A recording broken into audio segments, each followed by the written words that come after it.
Estamos con el ministro de Transportes, el señor Carlos Pérez, a quien yo saludo. Le tomaba el pelo el otro día porque lo vi aparecer en televisión. Dije, mucho gusto.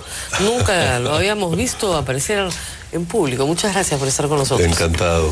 Bueno, es un ministro discreto usted. No hace muchos anuncios. ¿Será que me tienen secuestrado en el despacho en las reuniones? Ah, ya, porque no lo hemos visto mucho, pero vamos a verlo más. Claro que sí. Bueno, vamos al tema del tren versus metropolitano. Hay efectivamente un decreto supremo que aprueba la línea número 2 del Metro de Lima. Decreto supremo que no es de este gobierno, es del gobierno pasado, aprobado en diciembre del 2010. La línea 1 ya está. Y bueno, hay la línea 2, la 3, la 4 y la 5.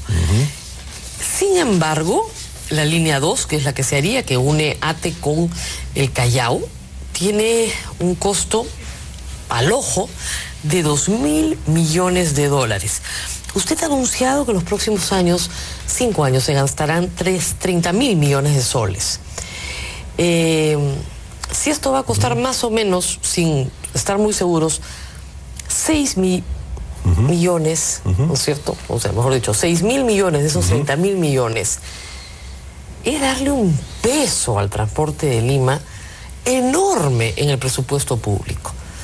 Y yo le digo que 6 se va a quedar corto, podrían ser 10. Entonces es casi darle 1/3 del presupuesto nacional de carreteras a una obra para unir Ate con el Callao. ¿Por qué no discutimos el tema del metropolitano, no? Parece horrible, así como se pinta, no se ve muy bien. Pero hay que hacer algunas aclaraciones. A ver, primero que no es metro versus metropolitano, y luego lo vamos a ir aclarando, ¿no? Porque ambos sistemas son compatibles, pero hay que aclarar y detallar en qué sentido y en qué contexto, ¿no? Y lo otro, que los 30.000 millones de soles, que efectivamente los hemos mencionado en más de una oportunidad, se refieren a la inversión únicamente en las vías nacionales. ¿Por eso? Nada más, ¿no?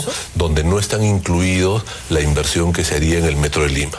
Esos 30.000 millones de soles solamente se refieren a esa otra inversión. Está muy bien, pero comparativamente, imagínese, usted va a destinar a todo el Perú para vías nacionales 30.000 millones de soles. Y solo en Lima, en una de las líneas del metro, podría llegar... Que es vital, y vamos a explicar por qué. Pero podría llegar a 10.000 millones de soles. Espero que no. Es subterráneo. Espero que no. Digamos, acá las cosas se duplican. Entonces, uno dice, mire, ¿por qué no discutimos las alternativas más económicas? Es como cuando uno ve los presupuestos familiares, ¿no es cierto? Bueno, ese colegio es estupendo, es el mejor, hablan 4 idiomas, pero no nos alcanza para mandar a los 4 chicos ahí, vamos a buscar una alternativa más económica.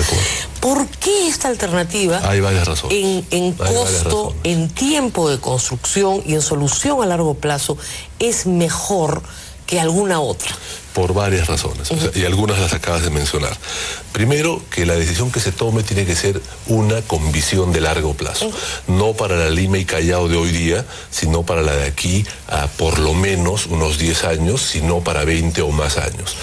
Y la Lima de ese entonces, estamos hablando que es una Lima de 12 millones de habitantes, que si ya hoy día, con los millones que tiene, su calidad de vida y su competitividad está bastante mermada, imaginémonos lo que va a ser la Lima y Callao de aquí a unos años si es que no se toman las decisiones estratégicas ahora, con el costo importante que sin duda tienen. Pero tenemos que hacerlo. Si queremos ser un país grande, tenemos que empezar a pensar como grandes también y tomar riesgos y asumir las decisiones importantes que inevitablemente tienen algunos costos. Si queremos comer tortillas, hay que romper huevos. Por supuesto, ¿no? Pero queremos que la tortilla pues alcance para todos. Va a alcanzar. Porque rompemos los huevos, hacemos la tortilla y comemos 4. La seguridad que va a alcanzar. Muy bien. El tiempo de la construcción es otro elemento a considerar. Ustedes han dicho que esta obra, que solo es la línea 2, no son las 5 líneas del metro, terminaría de construirse al final del mandato de Ollantumala. Es decir, los limeños y chalacos tendríamos que esperar 5 años para esta solución. Versus la del metropolitano, que podría hacerse bien hecha en 2 años a todo dar. No se necesita más. A un costo infinitamente menor, es en superficie, son buses, etcétera. Si el costo total es mucho menor y el tiempo de ejecución es mucho menor, ¿por qué no apostar por el metropolitano que ustedes quieren hacer sobre la misma ruta? por una sencilla razón, que las cifras en este caso no mienten. Un metropolitano de las características como el que se ha estado mencionando, aparentemente tiene una capacidad de oferta de 300.000 pasajeros día. ¿Viajes? ¿No? Viajes o pasajeros. Ya, okay. ¿No? Vamos a comparar papas con papas. Mientras que un metro, como el que estamos indicando, tendría una capacidad de 1.000.000 pasajeros día. Las cifras nos indican que en el año 2015, en esa ruta, la demanda va a superar los 400.000 pasajeros día. Por lo tanto, un metropolitano de esas características que se puede hacer más rápido, ya estaría viéndose sobrepasado por la demanda de aquí a unos cuantos años más. No daría para más. Y estaríamos exactamente en la misma situación que hoy día está atravesando Bogotá, por ejemplo, que hace muchos años escogió por el Transmilenio, el equivalente al metropolitano, y hoy día se están arrepintiendo, como lo han confesado muchas de sus autoridades. Se están saturando. Muy bien. Ahora, ¿por qué subterráneo? Si eso es carísimo. Bueno, no es que estamos partiendo de la premisa que tenga que ser subterráneo. Lo que pasa que también las evidencias en otros países y nuestra realidad nos hacen suponer que los estudios, cuando se culminen, el 90 y tantos % de probabilidades es que arroje que sea subterráneo la alternativa más eficiente. ¿Por qué? Por las zonas por las que va a atravesar, hacerlo aéreo tendría una cantidad de interferencias bárbara que lo haría inviable. No, y en el mundo la solución es hacerlo subterráneo. Evidentemente, un metro que va en superficie es mucho más feo estéticamente. No, al margen del tema estético. Es un tema de interferencias. Interferencias nos referimos a los cables, a los postes, los cables de luz, el teléfono, el agua, el desagüe, los semáforos, la cantidad de vías que tendría que atravesar. Demoraría muchísimo más tiempo y sería muchísimo más costoso. Claro, pero el tiempo de construcción de subterráneo es larguísimo. Es mucho más largo que el que requiere un corredor exclusivo para buses, efectivamente, pero se hace para los próximos 30 o 40 años. ¿Por qué no se usa la vía del ferrocarril elevada? Por una razón. Bueno, la vía del ferrocarril, o sea, como tenemos... la que actualmente existe. ¿Así es? No, por una razón. ¿Se eleva? Aquí hay que ver la foto grande en perspectiva. Y ahora voy a explicar el por qué el gobierno nacional interviene en este caso. Nosotros tenemos que velar porque la infraestructura nacional acompañe el crecimiento del país y lo haga sostenible en el largo plazo. En Lima y Callao tenemos dos infraestructuras nacionales de vital importancia: el Aeropuerto Internacional Jorge Chávez y el Puerto del Callao, que todos sabemos, y ahora no vamos a abundar en detalles, están creciendo exponencialmente y lo van a seguir haciendo. Si nosotros no tomamos las decisiones inteligentes que permitan una gestión eficiente, de manera que el tránsito de personas y de mercancías desde y hacia el aeropuerto y el puerto sean como deben ser, el impacto que este mal manejo podría tener en el transporte de las personas en el resto de Lima y Callao sería fatal, ¿de acuerdo?